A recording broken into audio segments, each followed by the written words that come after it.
Ayun guys, dumating na rin kami sa wakas dito sa Kabuko Resort. At dahil nga gutom na kami sa kakalakad, kami ay kumain muna dito guys. Ayan, bago kami mag-swimming, kumain na muna ang aking mga kasamahan. At kami ay at dahil gutom na nga sa kakahanap ng mapapalaguan, ayan, kumain na muna sila guys. Ayan. So ito nga pala guys yung Kabuko Resort. Ito yung mga cottages nila guys na makikita dito sa Kabuko Resort na ito guys. Ayan, maganda rin naman siya guys, malinis. At yan, may mga kubo-kubo dito or cottages na medyo maliliit nga lang guys yung mga kubo dito.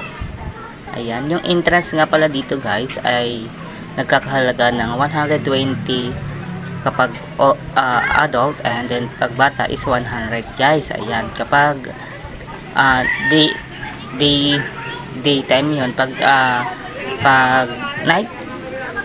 night swimming guys, ayan, iba rin yung rate nila guys, 200 per kapag gabi guys ang kanilang entrance. Ayan, so dahil nga init na nga sila guys, ayan, naligo na sila. Ayan, nagmadali na silang maligo dahil ilang oras na lang kami nung kami ay dumating dito guys, kaya sinulit na nila guys yung paliligo. Ayan, nagmadali na silang naligo. Ayan, dahil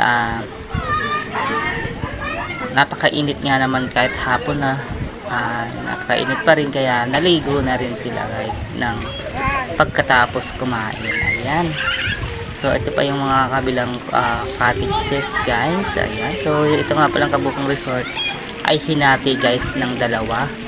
So hindi nga pala kami nakapasok doon sa kabilang pool. Ayan, naka-private ata yung guys. Ayan, kaya hindi kami nakapasok doon. Ayan, so yun yung kabilang pool guys.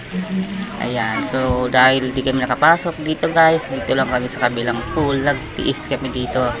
Dito lang kami nagligo hanggang maghapon guys. Dahil sa kabila na yan ay naka-private, walang gaanong naliligo guys dyan sa kabila na yan. Pero malawak-luwak sana kung hindi yan naka-private yung kabilang pool guys. Ayan, sa mga gustong pumunta dito guys, ayan,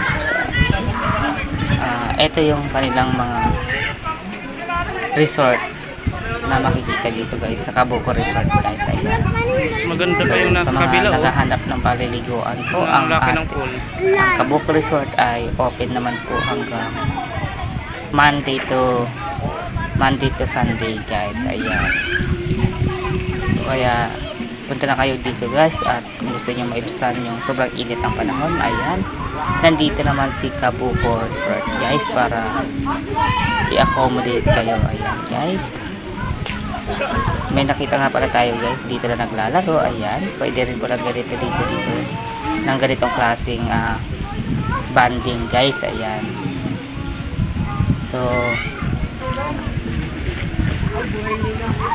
ayan guys, ito nga pala yung pool dito. Medyo mababaw nga lang guys dito. Tapos mayroon din pool na pangbata dito guys. Ayan, ito yung pool na pangbata guys.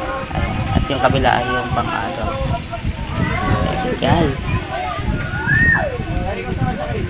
medyo marami din puno dito guys sa Kabuko Resort.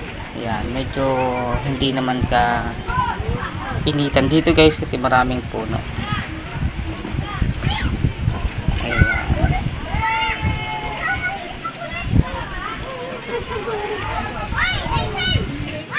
Ayan guys, sa mga hindi pa po nakakapag-subscribe sa aking YouTube channel guys, huwag nyo nang kalimutan i-click ang subscribe button at hit the notification bell para updated po kayo sa lahat ng videos ko guys. So thank you guys for watching, and